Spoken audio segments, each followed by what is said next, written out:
Shalom, shalom, saudara-saudara sekalian. Saya ingin memperkenalkan satu biografi, yaitu dari Peter Josephus Gerardus Beke, atau disebut dengan Pater Beke.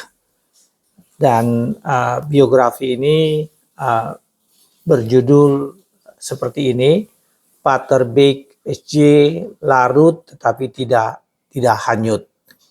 Nah, saudara-saudara sekalian, buku ini ditulis oleh JB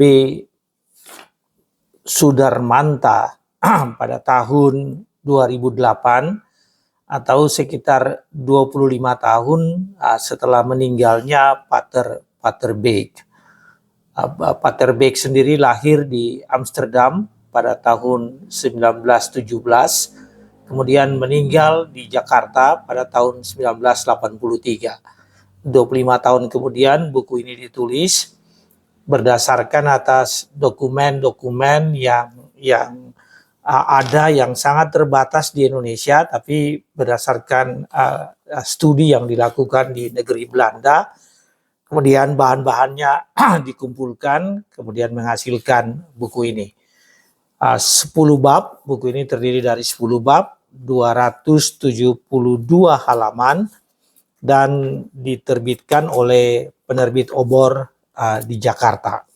Saudara-saudara sekalian, Pater Josephus Gerardus Beke, beliau adalah seorang hamba Tuhan, seorang misionaris yang berasal dari Amsterdam, negeri Belanda, yang datang ke Indonesia pada usianya yang masih sangat muda setelah selesai sekolah seminari di Amsterdam, dan kemudian dia datang ke Indonesia, dan kemudian di Indonesia ini beliau sempat juga ikut semacam training atau pendidikan di Ungaran, kemudian di Muntilan, di Van Lith, kemudian di Yogyakarta, di Sekolah Filsafat Yogyakarta pada tahun 1939.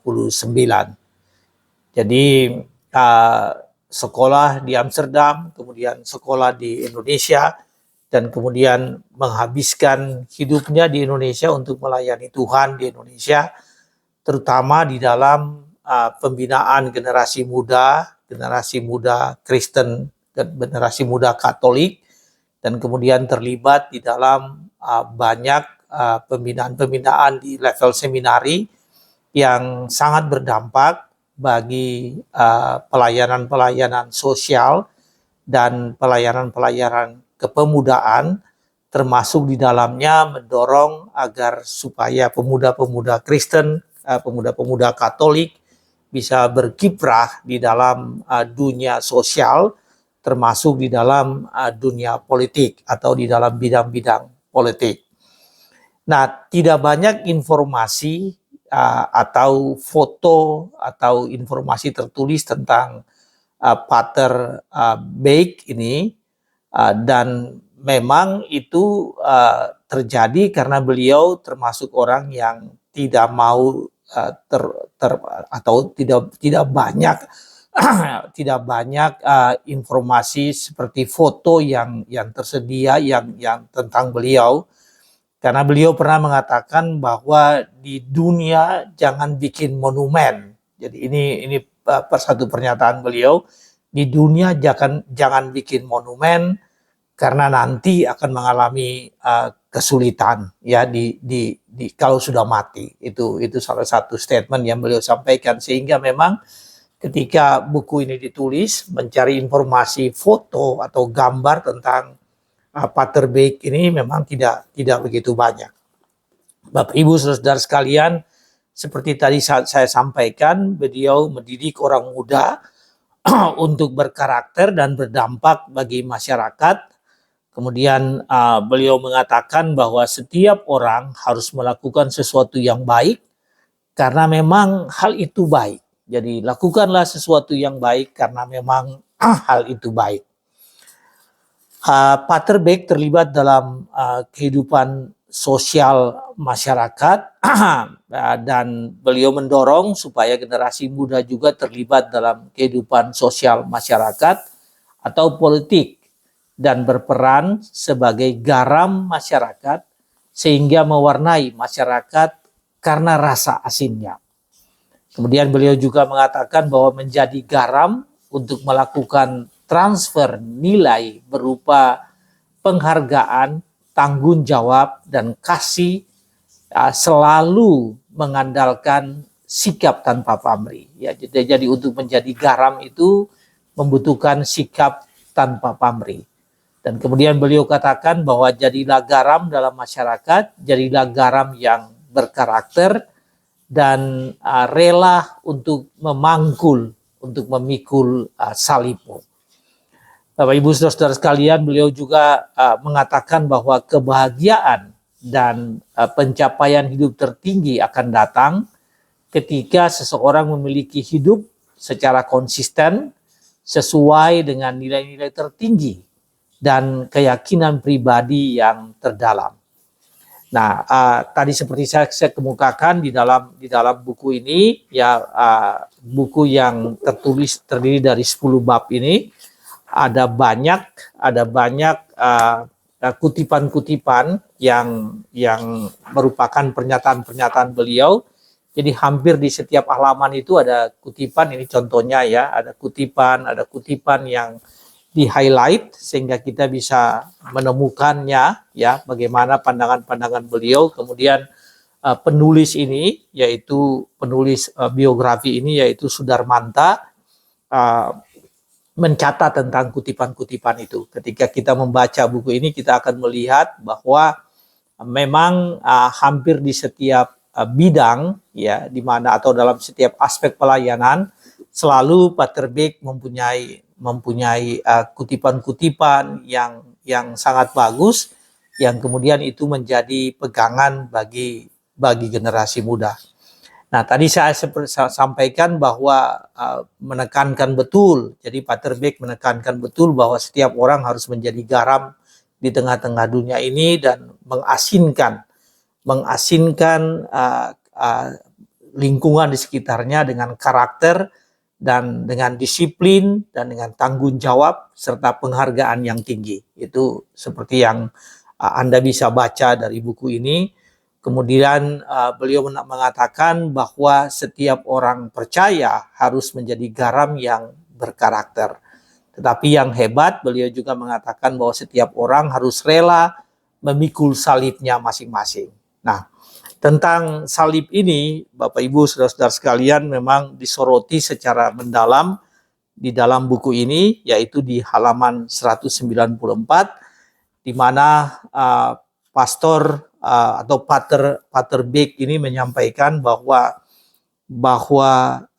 kehidupan kita saat ini adalah mengikuti teladan dari Tuhan Yesus yang memang memikul salib bagi kepentingan dunia ini, bagi keselamatan dunia ini.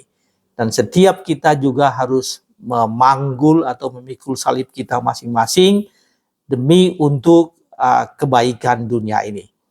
Nah, yang menarik Bapak Ibu Saudara sekalian, di dalam buku ini dirujuk bagaimana Pater Beek ini, beliau melihat tentang tanggung jawab memikul salib itu, dan sebagai referensi utama beliau yaitu terambil dari kitab Yesaya pasal 53 ayat 2 sampai ayat 6. Nah, saya ingin membaca kutipan dari Yesaya 53 pasal 2 dan pasal 53 ayat 2 sampai ayat 6 yang berbunyi demikian. Ia tidak tampan dan semaraknya pun tidak ada sehingga kita memandang dia, dan rupanya pun tidak sehingga kita menginginkannya. Ia dihina dan dihindari orang, seorang yang penuh kesengsaraan dan yang biasa menderita kesakitan. Ia sangat dihina sehingga orang menutup mukanya terhadap dia. Dan bagi kita pun dia tidak masuk hitungan.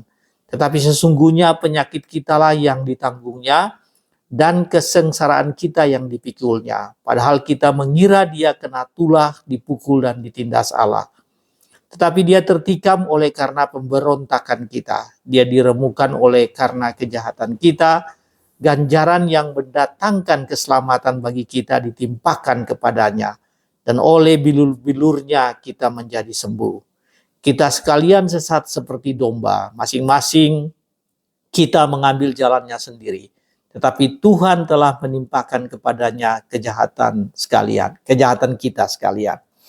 Nah, saudara-saudara sekalian, itu adalah kutipan dari Yesaya 53 ayat 2 sampai 6 yang ada di dalam buku ini, dan ini merupakan rujukan yang merupakan inspirasi yang sangat kuat bagi Pater Beek di dalam pelayanan. Dan inspirasi pelayanan dan pengabdian Pater Beek ini harusnya juga menjadi pegangan ya bagi kita sebagai orang-orang yang saat ini diberikan tanggung jawab di tengah-tengah masyarakat. Nah, buku ini sekali lagi tersedia di toko buku ya. Jadi buku ini tersedia di toko buku di Indonesia.